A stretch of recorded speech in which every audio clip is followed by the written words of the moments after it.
Record. Bom, então é isso. Mais uma vez, então, boa tarde, agora oficial, né? Para esse plantão delícia, esse plantão gostoso aqui do curso e terceiro ano. Deixa eu só... Aí, pronto. Espero que todos estejam muito bem, estejam dispostos. Aliás, né? Numa tarde de quarta-feira, todo mundo aí disposto a pegar a aula de história complementar, já me diz muito sobre vocês, né? Já me diz muito sobre vocês. Parabéns por esse esforço, parabéns por estarem perseguindo a mais, né? Querendo ir além, né?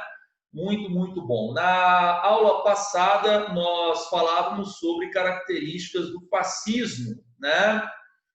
Estávamos determinando, né, o conceito de fascismo. Eu dizia a vocês num plantão passado, num aprofundamento passado, que um dos meus principais temores como professor era justamente que vocês assimilassem o conceito de maneira equivocada, porque nós estamos sendo bombardeados pelo conceito o tempo todo na internet e redes sociais, né? Então, afinal de contas, professor, se é todo mundo antifascista, o que é o fascismo, né, em sua estrutura conceitual? O que é fascismo conceitualmente, professor? Porque eu quero decidir depois se eu ponho ou não bandeirinha do antifascismo no meu avatar, lá na minha rede social, professor, né? Eu vi uma galera colocando, aí eu vou ficar de fora da onda, professor? Pois bem, esse é o problema das redes sociais, é tudo muito onda, né? É tudo muito aquela coisa do modismo, então a gente tem que fugir um pouco disso, porque nós somos também vestibulandos, somos enenzandos, né? Então a gente tem que dominar com propriedade aquilo que nós vamos precisar para fazer essas provas, são os conceitos, né? Uma aguinha aqui rapidinho.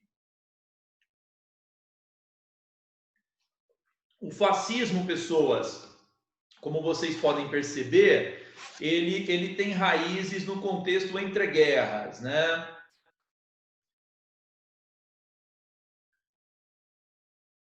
Então, aí no contexto entre guerras, pessoal, nós vamos ter uma gravíssima crise oriunda da Primeira Guerra Mundial, uma crise não só econômica, mas o que está na raiz do fascismo também é crise de valores. Na raiz do fascismo está uma Europa que moralmente estava sem norte. É uma crise moral, tá? É uma crise de valores. A guerra total, a Primeira Guerra Mundial, ela tinha amortecido os sentidos dos europeus. O que eu quero dizer com isso? Eu quero dizer que a violência se cotidianizou, né? A guerra, ela banalizou o uso da violência. Então, as mortes brutais, né? Por exemplo, assassinatos de todos os graus, explosões, incêndios, enfim, né? Mortes violentas, brutais, se tornaram cotidianas. Valores que amarravam a sociedade, valores que norteavam a civilidade dos europeus foram deixados de lado, porque em uma guerra, às vezes é necessário abrir mão de alguns valores morais. Então, além da violência direta, da violência pura, o roubo, a extorsão, enfim, a prostituição, acabaram se tornando coisas comuns, né? Então, a gente pode falar também de um declínio moral da Europa no período entre guerras, né? As violências... Só um minutinho, pessoal.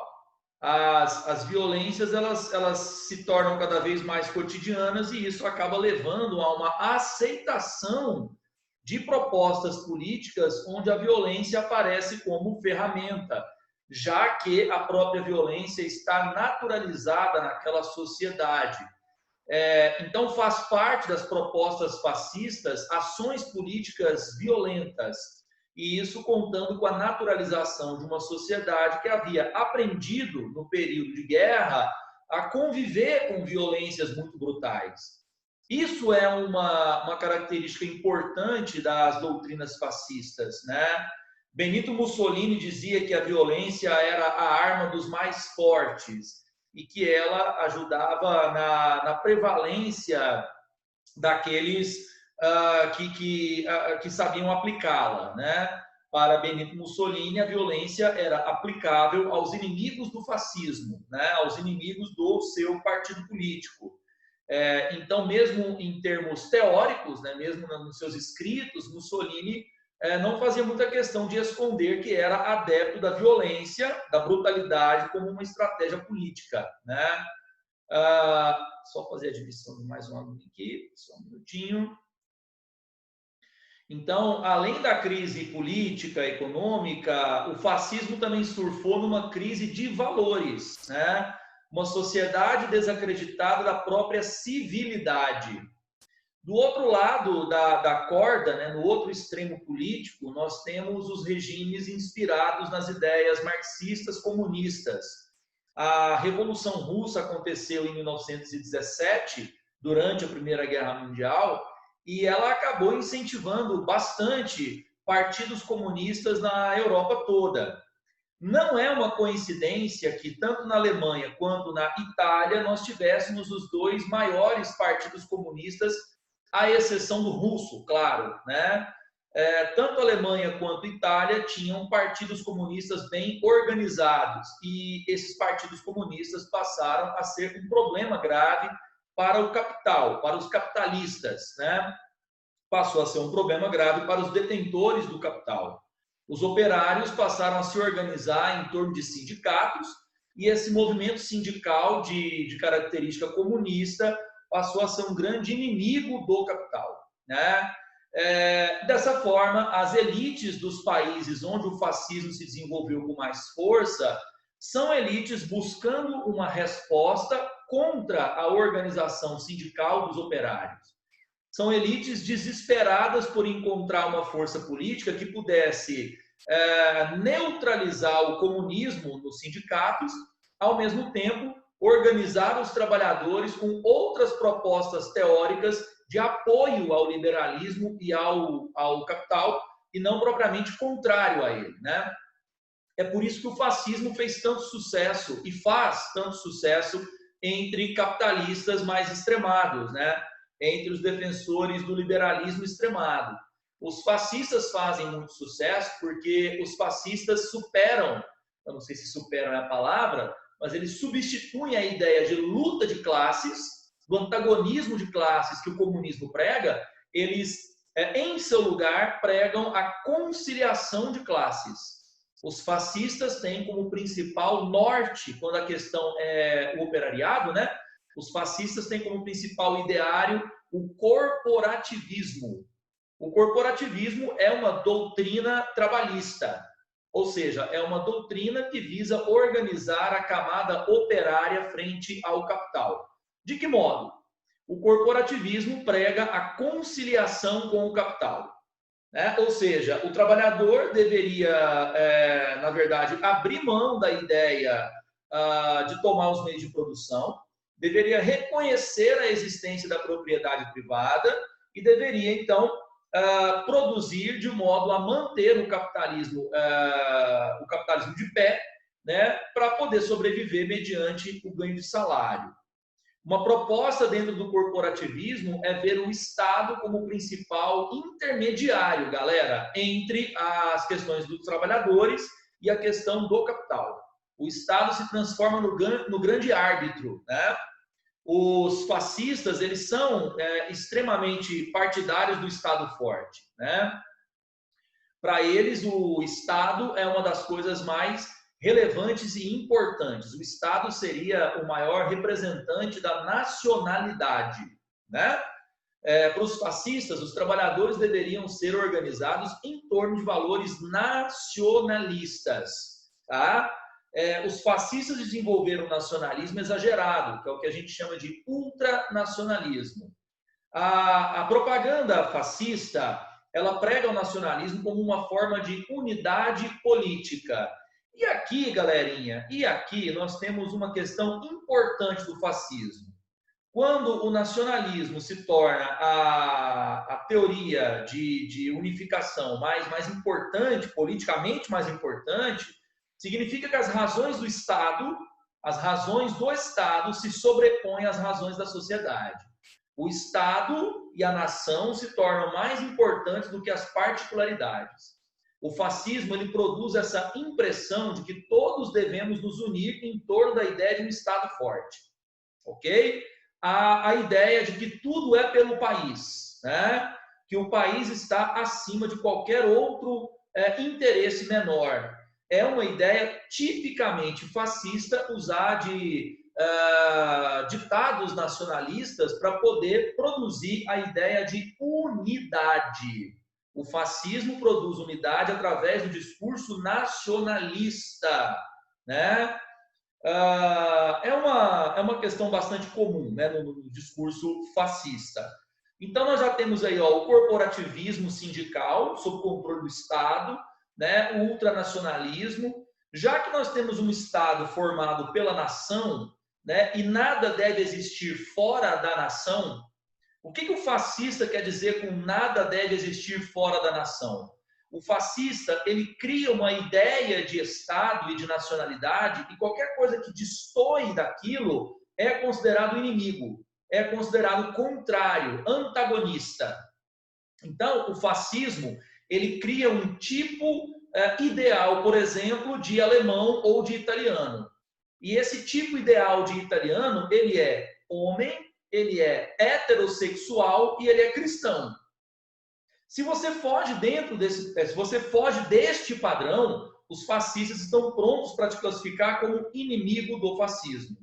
Então, qualquer coisa fora dos padrões estabelecidos pelos fascistas sobre o que é ali o caráter nacional, qualquer coisa fora disso é apontado como diferente e, portanto, deve ser eliminado, deve ser excluído, que seja mediante a violência, né? Então, a gente consegue enxergar traços de discurso fascista, por exemplo, na atualidade, na realidade, né? Onde nós notamos nos últimos tempos, em alguns lugares do mundo, o exagero no nacionalismo, né?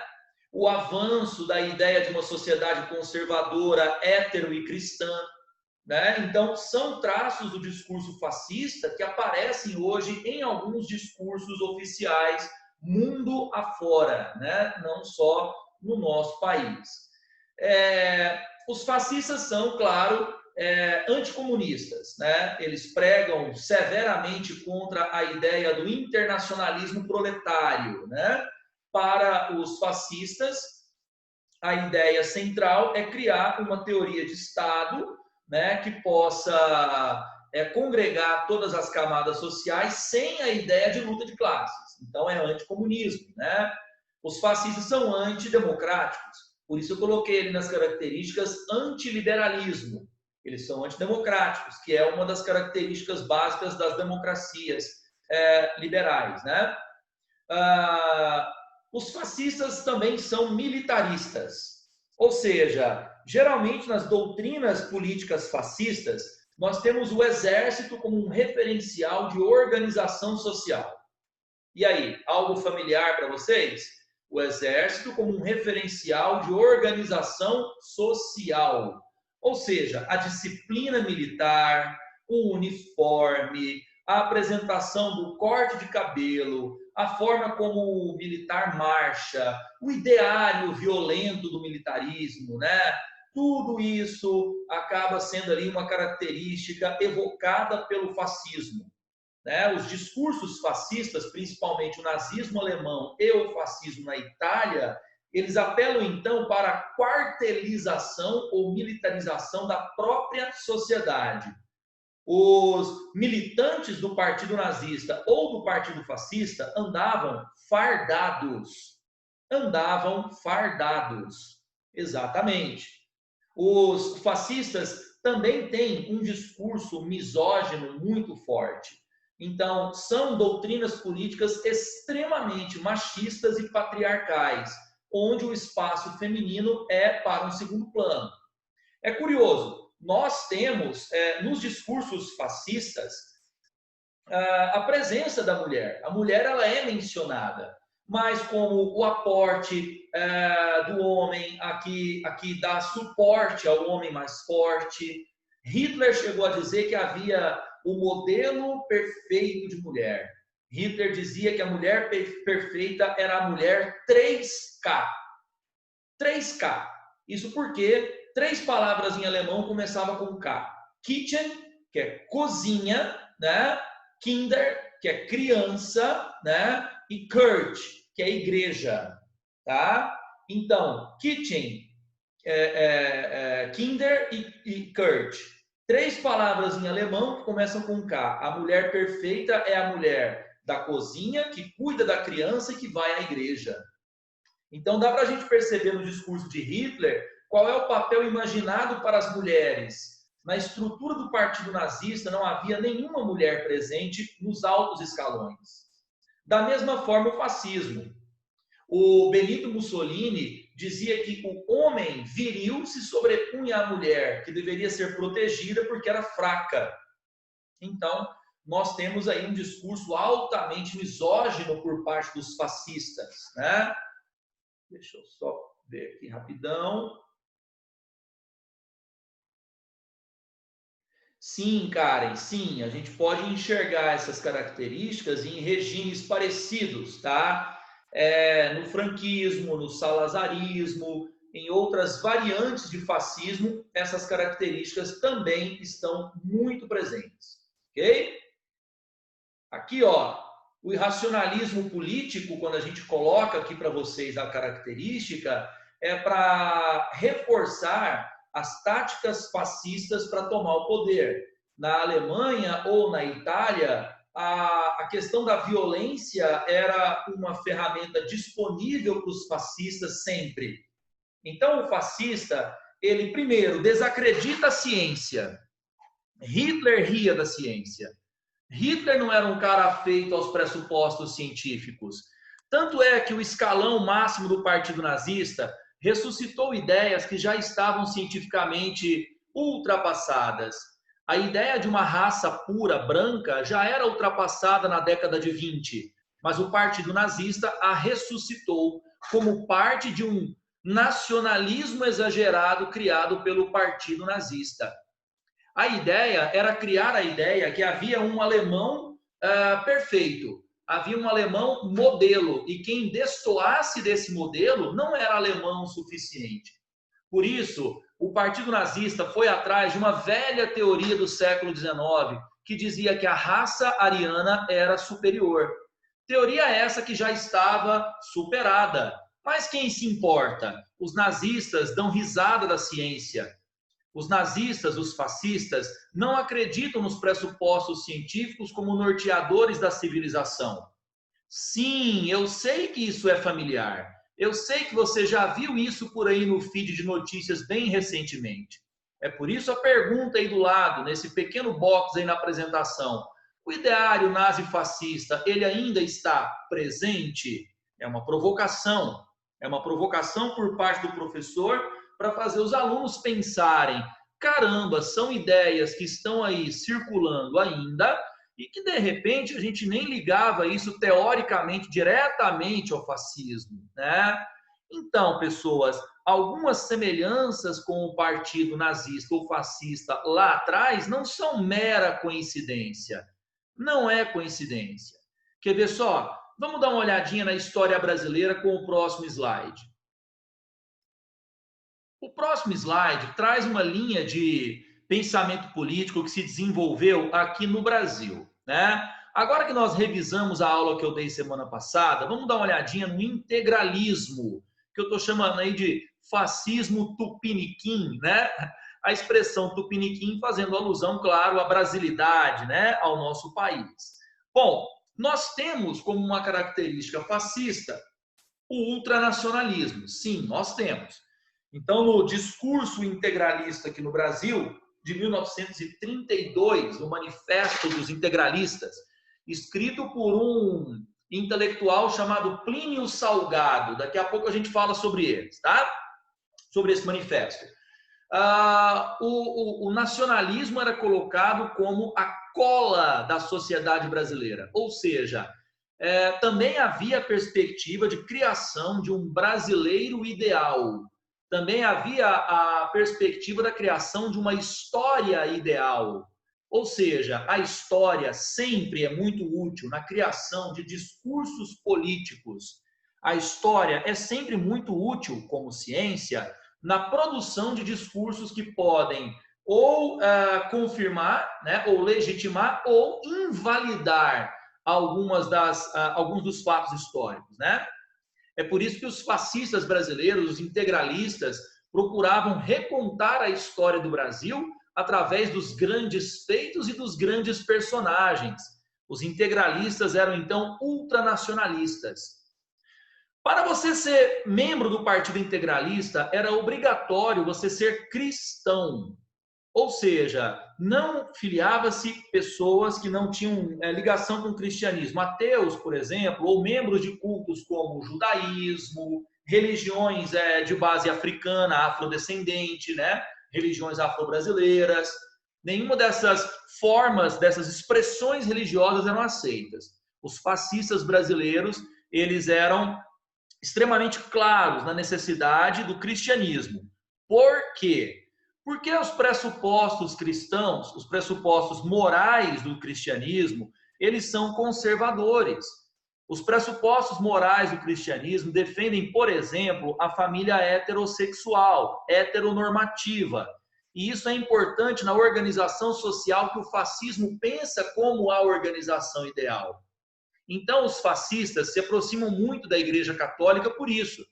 Veja na Itália, Benito Mussolini chegou a fazer um acordo com o Papa em 1924, reconhecendo a Igreja como um Estado independente.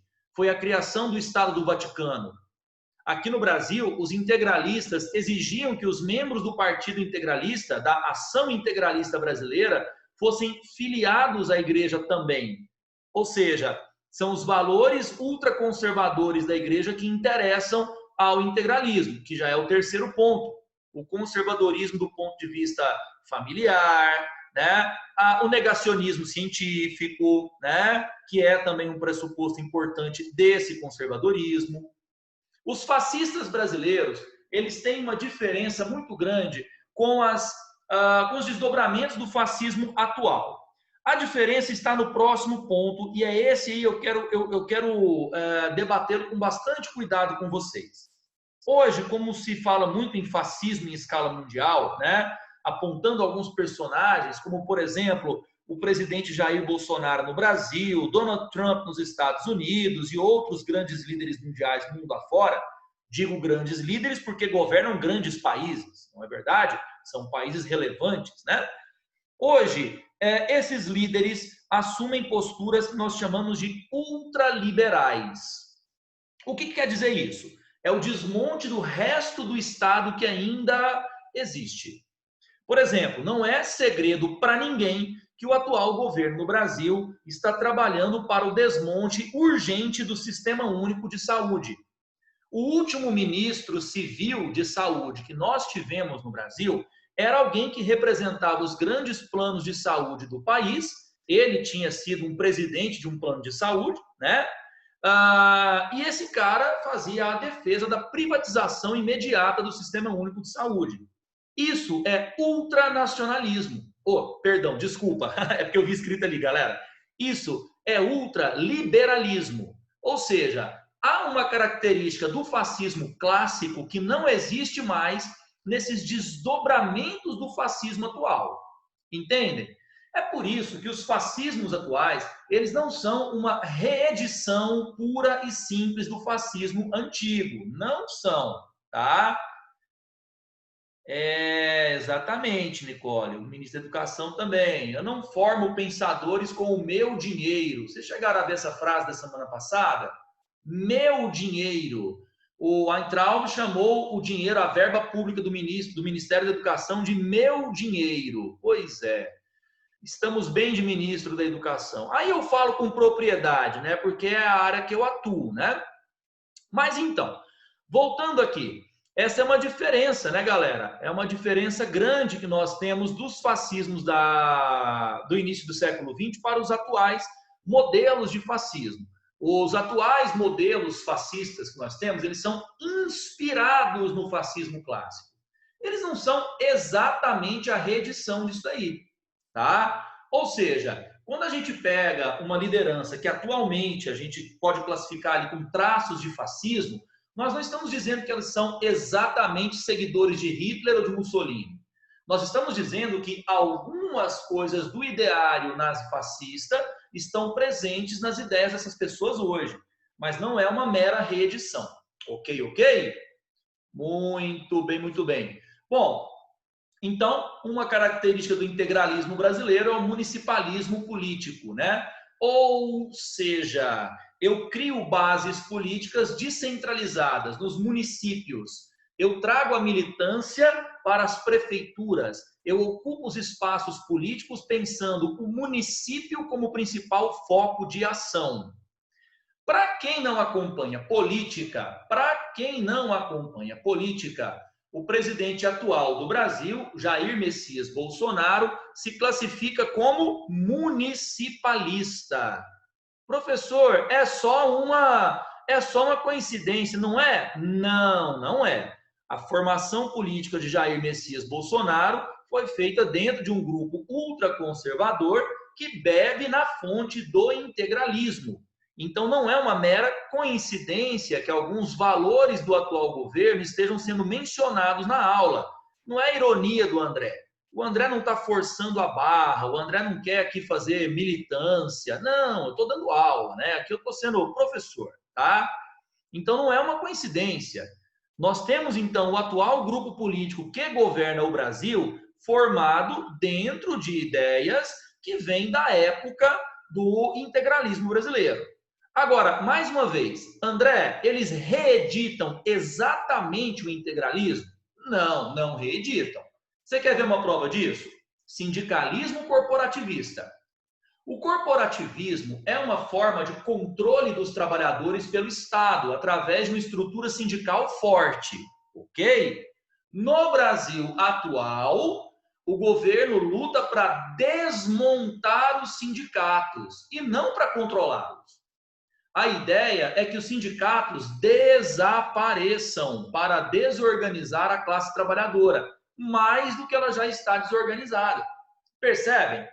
Então, enquanto no integralismo clássico dos anos 30, aqui no Brasil, eu tenho aqui uma pegada bem italiana, né? Vargas bebeu nessa fonte. Atualmente, nós temos um governo que é ultraliberal. Ultraliberal. Então, tem dois pontinhos do integralismo aí que não batem com as atuais ações dos governos, tanto no Brasil quanto nos Estados Unidos e outros governos de ultradireita. A atual ultradireita, ela não defende Estado forte mais. A atual ultradireita, ela defende o ultraliberalismo, tá? E a direita extremada no Brasil não defende mais o sindicalismo. Eles, na verdade, trabalham para o fim dos sindicatos. Agora, o conservadorismo ferrenho dos integralistas, né? O conservadorismo voltado para a moral religiosa, né, da sociedade, continua firme. Olha lá, ó, o lema dos integralistas: Deus, pátria e família. Para quem não está lembrado, o slogan de campanha do atual presidente da República no Brasil, quando ele ainda era candidato pelo PSL, diga-se de passagem, um partido ligado a igrejas cristãs, o PSL, né? Então, o slogan de campanha foi inspirado nisso aí que você está lendo agora. Coincidência, professor? Não! Os pensadores do bolsonarismo bebem na fonte do integralismo. O grande pensador do integralismo, além de Plínio Salgado, foi um cara chamado Miguel Reale. Miguel Reale é simplesmente uma das referências filosóficas de Olavo de Carvalho, que é o guru do presidente da República. Perceberam a ligação intelectual que há entre o fascismo e as atuais representações que o fascismo tem no governo brasileiro? Não é uma coincidência. O fascismo chega ao Brasil através do Partido Integralista, que se organiza a partir de 32, e esse Partido Integralista acaba criando no Brasil uma corrente ultraconservadora do pensamento à direita, que até hoje é influente em alguns setores da política, né? Como, por exemplo, o pouco apreço ou nenhum apreço à democracia. O filósofo citado, aliás, filósofo não, todo mundo sabe que Olavo de Carvalho não tem formação, ele não fez faculdade de filosofia, então ele não é filósofo, né? Ele se diz filósofo. Então, o pretenso filósofo Olavo de Carvalho já disse várias vezes que a democracia é dispensável, em vários vídeos. O presidente Jair Bolsonaro também já se posicionou às vezes ali nas entrelinhas também, não como um admirador muito ferrenho da democracia. André, não é coincidência então? Não é coincidência. Os pensadores do integralismo nos anos 30 no Brasil também eram antidemocráticos e viam a democracia como algo dispensável. Aqui, ó, eu coloquei para você um pequeno textinho sobre a doutrina integralista, né? Ela foi desenvolvida pela Sociedade de Estudos Políticos em 32, é uma sociedade liderada pelo Plínio Salgado, tá bom? Eles vão lançar um documento fundador chamado Manifesto de Outubro. O símbolo, aquele azulzinho que você viu no slide passado, é um sigma, é o símbolo da soma, ou seja, todo mundo somando para formar a nação, né? O chefe perpétuo da Revolução Integralista é o jornalista parlamentar intelectual Plínio Salgado, né? O nacionalismo, o patriotismo, o espiritualismo cristão, a democracia orgânica corporativista, mais conhecido como ditadura, né? Democracia orgânica corporativista é sinônimo de ditadura, né? E valores da civilização cristã, né? A AIB foi o primeiro partido abertamente fascista do Brasil. AIB, Ação Integralista Brasileira. Qual é o partido herdeiro das ideias do integralismo? Foi o Partido de Representação Popular, o PRP. Esse Partido de Representação Popular, herdeiro das ideias integralistas, foi a base, posteriormente, para a formação da Arena, partido político da época da ditadura civil-militar no Brasil. Então, galera, grande parte da militância ultraconservadora do Brasil que bebe na fonte do fascismo veio do Arena. O Arena, como você pode ver aí no meu slidezinho, é um partido que herdou a doutrina fascista de outras organizações que o precederam. Então, ó, a partir da década de 70, foram feitos inúmeros esforços na tentativa de recriar o movimento integralista brasileiro. E aí, de 2004 para cá, esses esforços têm se materializado bastante na internet, principalmente na internet, turma. Tá? Ou seja, o que nós temos aqui hoje no Brasil é uma militância diferente da militância dos anos 30, né? A militância cibernética hoje das doutrinas fascistas é mais forte. Karen, municipalismo é um conceito político onde você pensa montar a base partidária nos municípios. Os municípios, cada um deles, montam comitês do seu partido para espalhar ali as ideias partidárias a partir, né, dessa organização mais municipal. Tá? Ou seja, é você acreditar que a estrutura partidária ela vem de baixo para cima para se fortalecer, a partir do município. Tá bom? Certinho? Criar apoiadores em todos os âmbitos, exatamente, né? Hoje, por exemplo, uma das principais bases de crescimento do bolsonarismo tem também, Karen, um aspecto municipalista e está ligado principalmente a algumas denominações cristãs. Atualmente, o bolsonarismo tem apoio de grandes igrejas cristãs que têm muitos adeptos e que fazem uma propaganda cotidiana favorável ao governo dentro dos templos. Então, hoje, a principal base do bolsonarismo não é um partido político. Tanto é que, qual é o partido do Bolsonaro? Nenhum. Bolsonaro não é filiado a um partido. Onde a Aliança pelo Progresso do Brasil está sendo organizado? Aliança pelo Brasil, o partido do Bolsonaro, onde ele está sendo organizado? Dentro das igrejas. Então, nós temos hoje um atrelamento muito forte, uma proximidade muito forte, né, das doutrinas cristãs radicais, né, dos cristãos mais radicais, e o bolsonarismo. Então, estão bem próximos hoje, né? Bases, então, do atual fascismo no Brasil. Eu vou mandar... não vai dar tempo de responder. Karen, falta alguns segundos aqui para acabar a aula. E não tem como eu voltar porque tem um plantão. Me procura na aula, copia a pergunta e faz de novo depois. Vai cair aqui a transmissão agora, tá? Infelizmente. É uma pergunta boa, mas vai demorar para eu responder, tá? Não, obrigado eu pela paciência e pela compreensão, tá, pessoal? Mas pode me procurar na aula, tá? Que aí eu vou lembrar da tua dúvida. Pega meu e-mail depois que eu mando a resposta para você. Valeu? Pessoinhas, tempo curto, infelizmente, né? Infelizmente. Mas valeu demais pela presença, tá? Brigadão, tchau, tchau. Tudo de bom para vocês. Boa quarta. Valeu, tchau, tchau.